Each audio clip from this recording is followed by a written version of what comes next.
উৎসবের মরশুমে লাগাম ছাড়া পেঁয়াজের দাম, মধ্যবিত্তের কপালে ভাঁজ ফেলে পেঁয়াজের দাম আরও বাড়তে পারে। আমজনতার এই ভোগান্তিতে কার্যত নীরব সরকার। অনেক বছর ধরে এই সময় পেঁয়াজের অস্বাভাবিক মূল্যবৃদ্ধি দেখে আসছে রাজ্যবাসী। বাড়তি দামের পিছনে একাধিক কারণ দেখিয়ে আসছেন ব্যবসায়ীরা।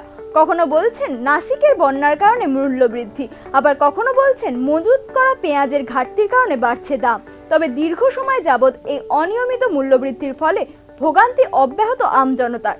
কিছুদিনের মধ্যেই 70 থেকে 80 টাকা পর্যন্ত যেতে পারে পেঁয়াজের দাম, জানাচ্ছেন ব্যবসায়ীরা। পেঁয়াজটা বাড়ার কারণ হচ্ছে এখন যে নতুন পেঁয়াজটা আমদানি লইলে ওই পেঁয়াজটা বন্যায় নষ্ট হয়েছে গা, তার জন্য এখন এটা হচ্ছে নাসিকে একটা পেঁয়াজ আই লইলে, এটা নতুন, এটার নাম হচ্ছে বেলারি নতুন পেঁয়াজ, ছোটো ছোটো লাল পেঁয়াজ দেয় লইলে এটা না হওয়ার কারণে ওই পেঁয়াজটার দামটা বাইরে গেছে, জায়গা তো শর্ট।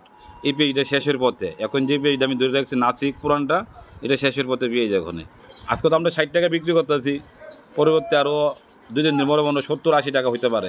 বিভিন্ন সময় এমন অস্বাভাবিকভাবে দাম বাড়ায় সবসময় অসুবিধায় পড়তে হয় ক্রেতাদের। তবু নিয়ম মাফিক কয়েকটি অভিযান ছাড়া কোনো পদক্ষেপ নেয়নি প্রশাসন। ফলত লাগাম ছাড়া এই মূল্যবৃদ্ধিতে ভোগান্তিতে আমজনতা। Bureau report, news now, Agartala.